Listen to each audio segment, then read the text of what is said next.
Hey guys, Ryan here.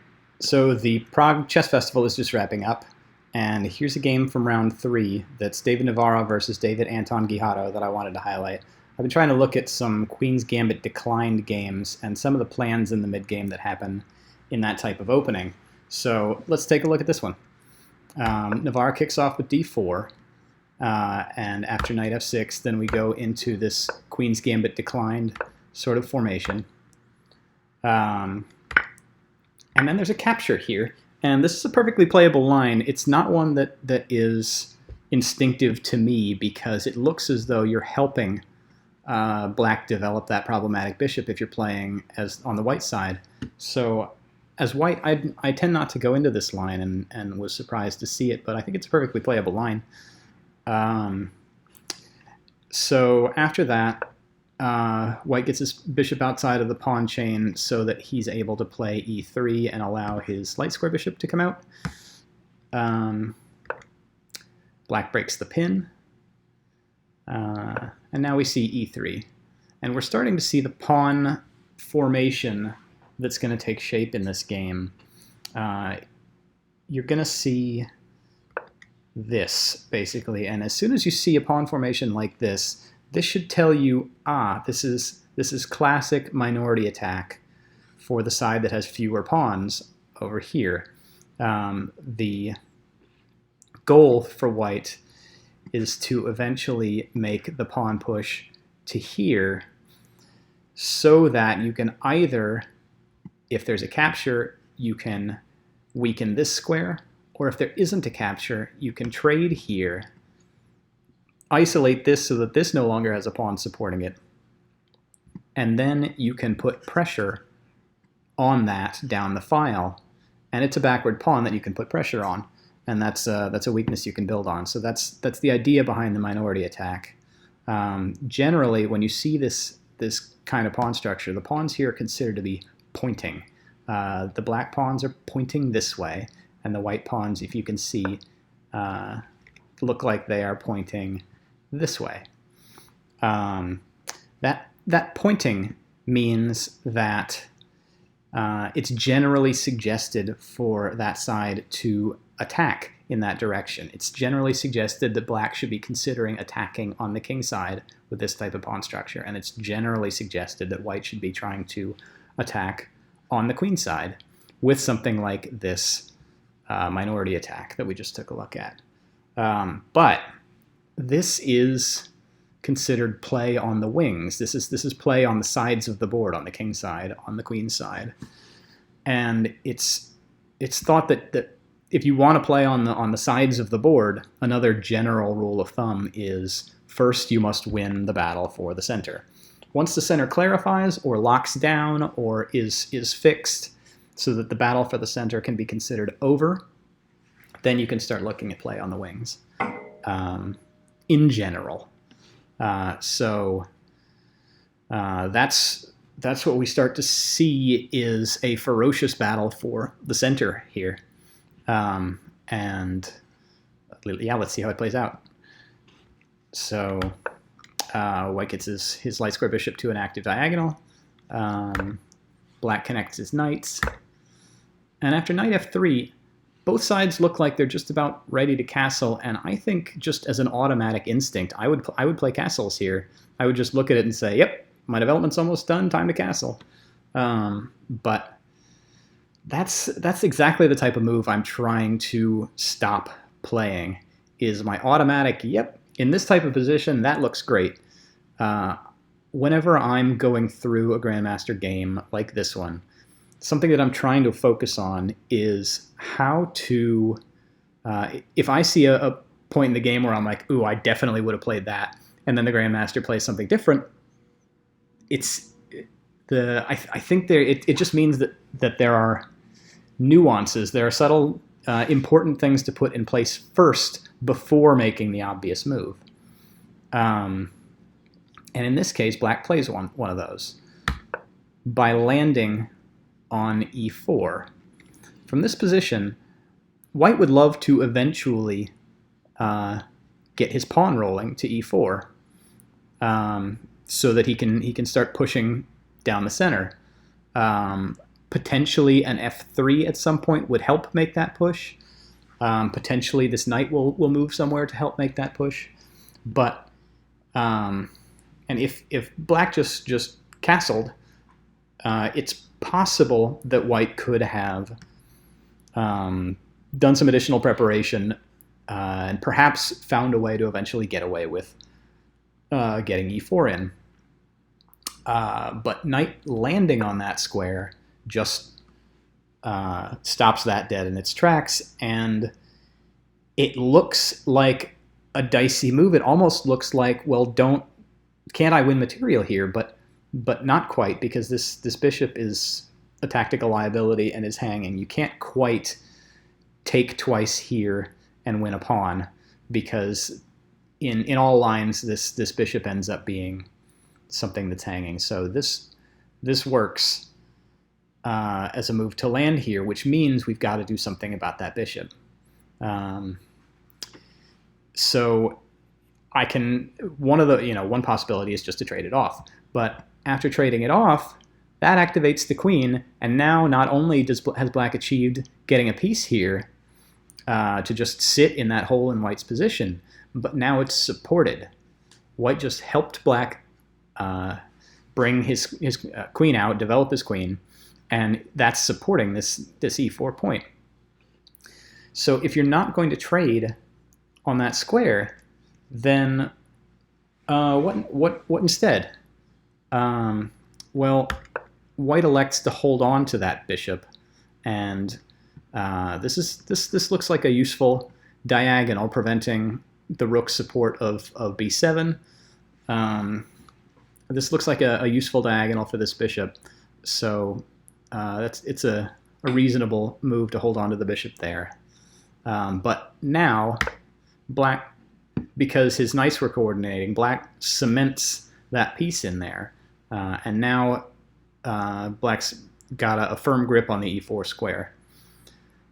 White's eventually going to want to kick this knight out. The last thing that that white wants here, there's no way to capturing here is a blunder, because now these two pieces are forked by the pawn, but capturing here, now black has this thorn in the middle of the board and is chasing away the defender from the king side of the board here, and this is a this thorn in white's position is definitely going to be helpful for black's attack on that side of the board. So white is a little bit leery of trying to capture on this square. White would rather not be forced to capture on this square, because he doesn't want to end up with either this pawn here chasing the knight away, or a powerful knight permanently entrenched on that square with no option to trade it off anymore. So white doesn't see taking here as palatable. And if white doesn't see taking there as palatable, then that means white has to tolerate that knight sitting there, while he sort of works around it and ultimately tries to get rid of it, not by capturing, but by kicking it away with the eventual f3. So that takes a little maneuvering. Let's see how we get there. First, adding another attacker. This makes it look like white could definitely win material here, particularly when black just ignores it and castles. But this would not win material if white were to capture here. After takes, this runs into g5. If the bishop tries to escape here, there's an f6. The bishop's eventually forced to pull back to g3. But then after f5 attacking the queen, this is the only square that doesn't immediately drop the bishop on f4. But then after takes, if black plays g4, this knight is kicked away somewhere, and now all of a sudden the queen is a tactical liability. The bishop attacks here, and there are very few squares for the queen left to go. There's almost nowhere that the queen can go to along the 5th rank. There's a rook move landing here shortly, and very bad things start to happen for white's uncastled king and queen on the same rank file. Sorry. So this is just, it's just not advised to try and capture that pawn at this point. And David Navara notices that and castles as well. So now we're going to start, black's adding additional fuel to this fire, but after the knight jumps into this square, the next move coming is the f3 that white had wanted to kick this knight away, and this bishop behind the knight is undefended. It leaves an undefended piece. This bishop is a tactical liability back here. So black defends the bishop, but now the knight gets kicked. And we reach this position. And in this position, this next move confused me. And well, what would you play in this position? My immediate first instinct, first gut reaction is I want to play e4. I want to play e4, and I want to give it all the support I possibly can before I play e4. So my first reaction was rook to support e4 by bringing this rook over to e1. But you'll notice that the queen is eyeing directly down at this pawn, and the only defense of this pawn is e3. And this pawn and this piece are likely to move out of the way if there are mass exchanges on this square. So let's say e4, we have takes and takes, and takes, takes back here. The queen can now land here and take with check. The king has to move, and now black suddenly has an extra supporter on the e4 square and is able to continue capturing and come out in a good position. So Navara thought to himself, maybe I want to bring this rook to bear down this file instead, pointing at the queen. But then this really confused me. So here, the bishop takes on d3. Fine. I didn't like that move so much by black because it gives up one of the defenders of the eventual e4 push. If white had been forced to capture here, black could recapture with a pawn and strengthen his hold on e4 and try a bit harder to prevent the e4 push, but black captured there.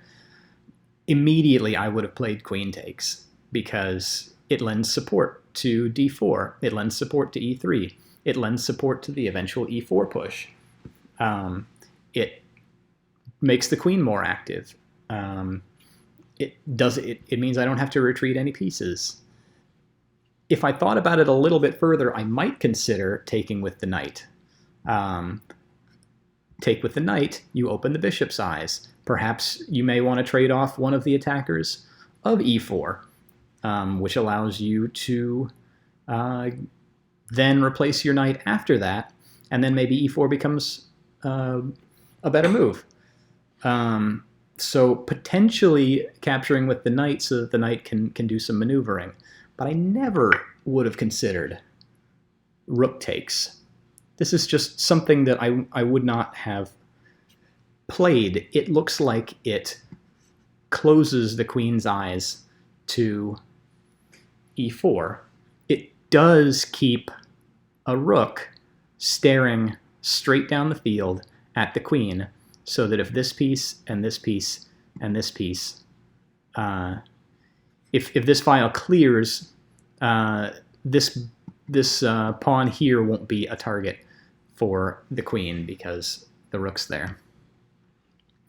But it seems to do more negative things than it does positive, and just really confused, because where is this rook going after this?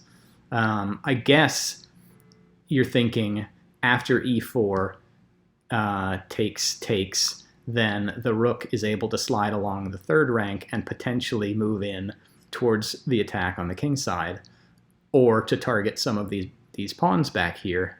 But it just seemed counterintuitive to me.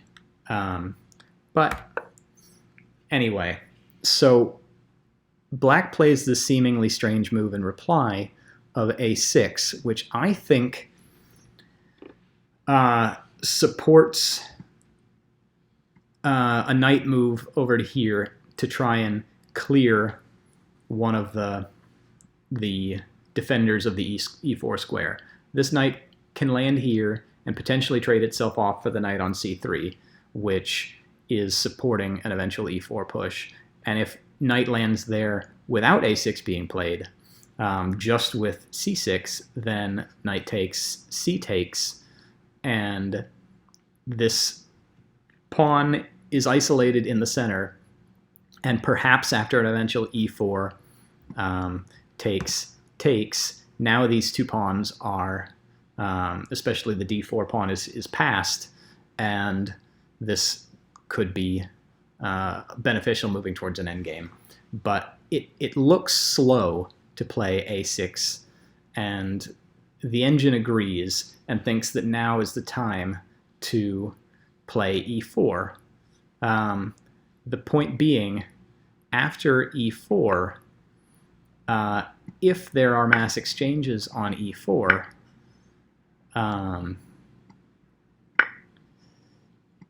then we now have the bishop coming in to attack f8, and this starts to look dangerous. There is the knight attacking f7, the rook attacking f7.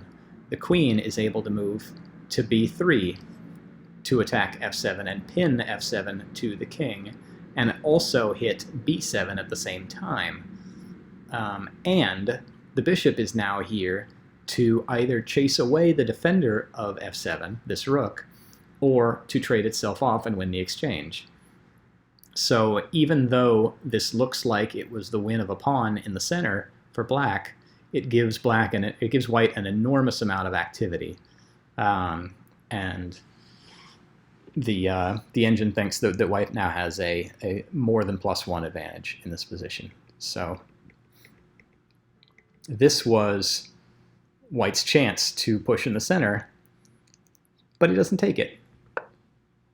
He's still sort of seeing ghosts here on this square, with the idea that I think this is the only thing I can think of for this move, is that if ever, for any reason, this pawn loses its support after e4, and this rook is forced to move somewhere, then, and these two pieces clear out of the way, then it's possible that the queen could capture, and it would be with check, which would potentially leave other tactically vulnerable pieces to be collected by the queen. So it looks to me like he's seeing ghosts. If you see a reason why King H1 might be mentally justified, please write something in the comments and let me know what you thought of that move, or if that was something that you saw a reason for, because I just couldn't find it. Okay, so now Black's got some defense of this pawn. And you remember earlier in the game when we talked about play on the wings and how if White ever got a minority attack in, this particular pawn would be the one that would come under fire? It's because it's backward. It's because it would like to move forward and trade itself off, but it's permanently behind this pawn. Especially if this pawn were ever to move and it didn't have support anymore. So with this knight sitting here, leaving constant pressure on this point, it meant that moves like b5 and b4 to try and kick this knight away from defense of the e4 square were not going to work because there was pressure here. So this rook now not only supports this, which means the b pawn is free to move, but it's also staring right down this this file at the queen. So that leads to other tactical possibilities. But it also means now that White has missed their shot to push in the center. That was the right time a move ago. This is still okay for White. It's just not winning like it was a move ago because Black's been able to shore up their position.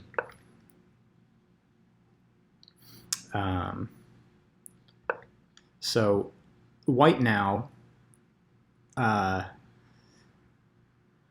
here. This is an interesting moment.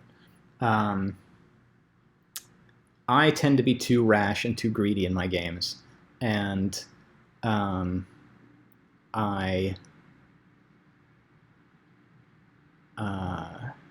been trying to say a thing to myself where I say, how do I not play the committal move? Are there any moves I can make before I play the committal one? And I see a lot of really good players where there are moves on the board that look obvious, but they also look very committal, and I see them making a lot more preparation moves than I make. This, I would have looked at knight takes knight. I would have looked at a4 to force this knight to take action. But this queen move here, it's not the engine's favorite, but I can definitely understand the logic, because it's now with the pawn tension in the center. If the pawn ever takes, there is additional pressure, particularly since after recaptures, the rook would have pressure here. I can definitely see how Navara was thinking of queen b3 as an improvement to the position, and one that he can make that's a bit less committal than the immediate pawn move or the immediate capture. So this, however, is the engine loves this, but I understand the reasoning behind this as well. After queen being placed here, if there was a trade on e4 and all of these lines open up, a key part of that was bishop h6, attacking this rook and chasing it away as a defender from the f7 square. So king here to prevent the bishop landing on h6 seems very reasonable, but the engine hates that move. And why is that? Yeah, I think that's what was played here. Is a4 kicking that knight. Oh, that's why. Because after knight takes c3, the engine really wants rook takes c3 with continued pressure on this pawn so that the b pawn can't move. Let me just show you that line a little bit. So if we decide that taking here, tempting as it is because it looks like it wins material, is too risky for all of the lines that it exposes towards the king, then we have to instead resign ourselves to the idea that there's a lot of pressure on these 2 points and we have to defend them somehow. But it's very awkward in this position to defend, because if the rook moves either here or here, then that means that this knight is able to go wherever it wants, in order to, which would immediately open the bishop's eyes towards this diagonal attacking that rook. I'll just show that for a second. Turn on moves, and we would get the knight here, and it's already recommending just to go ahead and give up the exchange, rather than try and put this rook to safety, because this pawn would fall and then the pressure on this point would be too great. Just play out that line a little bit. Ooh, yeah, there's also this. The knight here supports that, and a second way on the board to win the exchange. So, yeah, this the engine loves the idea of capturing here with the rook, but it's another instance of there's no way I would have ever done that. The rook, just if I glance at this board, the rook just looks like it's biting on a rock this direction, and I need support for this pawn. Why would I ever take the one piece that's supporting it away instead of adding support for that pawn by pawn takes? That's just the knee-jerk automatic response, and it was the wrong one according to the engine, and it's what David Navara played as well. So just even grandmasters make these automatic, it's obvious I want support for that pawn, I'm going to support it with the other pawn types of moves, which throws away a lot of advantage. So, okay, let's go on then. Now, this pawn here has enough support from the rook, so b5 can finally happen.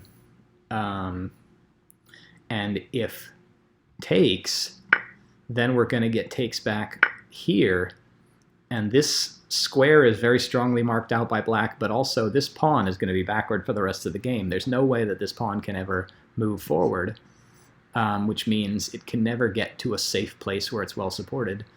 It will always have pieces babysitting it for the rest of the game, while black is able to attack it freely, building up on it with the major pieces and possibly eventually with a pawn push there.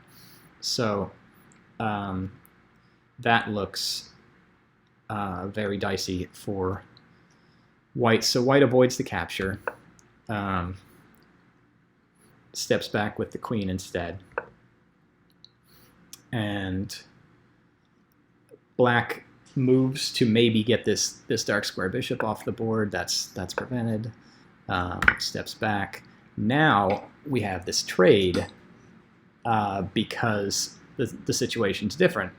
Now we can't take with this pawn because queen would take here. Now black is forced to capture with this pawn, which isn't nearly as bad for white's pawn structure. White is still has an advantage here, and there's no longer any pressure there along that file. So the queen comes racing over here, aiming at the h6 square. That's defended. And my first thought was, why not knight here? Just adding further fuel to get into these weak dark squares around the king. But white again makes a strange rook move where the rook just sits right in front of the queen's face, and I don't understand. And the engine hates this as well. That has about 3/4 of a pawn advantage in this position, and after this, then after pawn takes, you can't recapture with the pawn, because after pawn recaptures, then we get this, which loses material. So white's got to capture with the rook, which leaves this rook not as optimal brought into the game as possible. It leaves this. It doesn't leave white with as strong a center as he could have had. And now the tables start turning. This is where black starts to gain an advantage in this position. After Navara has an advantage for the entirety of the game this far. After this one strange rook move, then all of a sudden black just gets a lot of piece activity, and this just looks like a normal move. This is absolutely something that anybody would just automatically play. Doubling the rooks here, but it's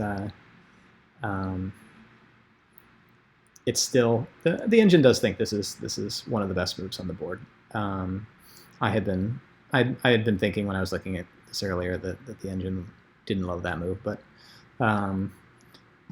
there are several points here where the black is able to gain a huge advantage and doesn't quite capitalize on it. But so black starts to dominate the A file, and white has some serious back rank issues.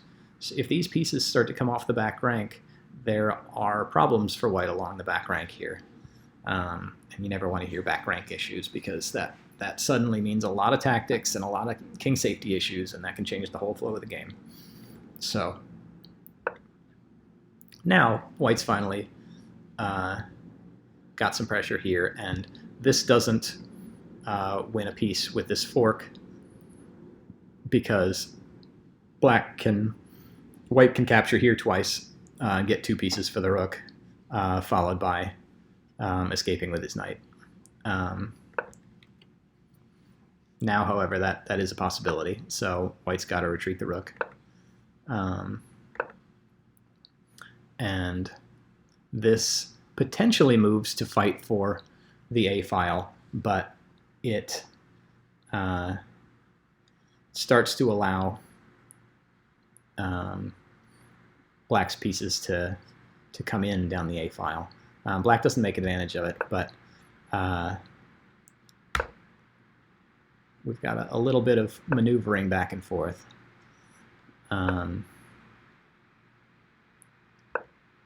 And then white just, I guess he sort of gets desperate, thinks to himself, that he's got his major pieces aligned down the E file. He fought the whole game to get his E4 in, and he was able to get it in. He's got this very active knight on E5.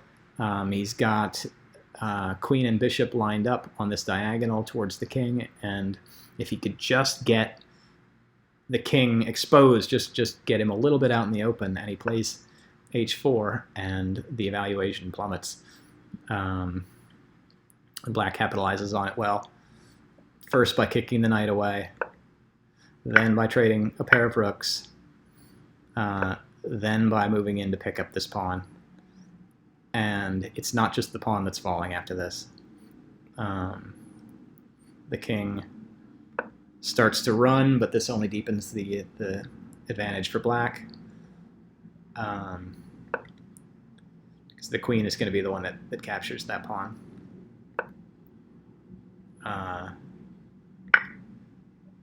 And this is a scary position to face for white. White aims to get in here and start some trouble of his own. Maybe he can try and bring the bishop in, and if knight takes, then there can be a series of checks. But it just white's hoping to start getting active and getting some threats of his own to counter the threats around his king, but the weaknesses around his king prove just too strong, especially after something like this. With that pin, there's no way to get his king off the back rank and get out of the pin. He's forced to babysit the bishop with the rook. And now the knight's getting kicked to here. But if you can see, pause the video if you'd like to see the final winning shot, if you'd like to figure it out on your own. Yeah, rook takes, because if white resigned here, but if rook recaptures, then the queen check picks up the rook. So yeah, so I thought this was an interesting game from round 3 of the Prague Chess Festival, looking at some plans in the middle game in the Queen's Gambit Declined, how the entire game revolved around which side was going to have more control of e4, what was the right time to push, which tactics could allow that push or prevent that push, and how white eventually made it happen, how the timing was just off, and how his position fell apart after that. So please leave a like or a comment if you let me know what you thought of the video, especially if you liked it. And I look forward to making more of these. I'll see you guys next time. Thanks very much.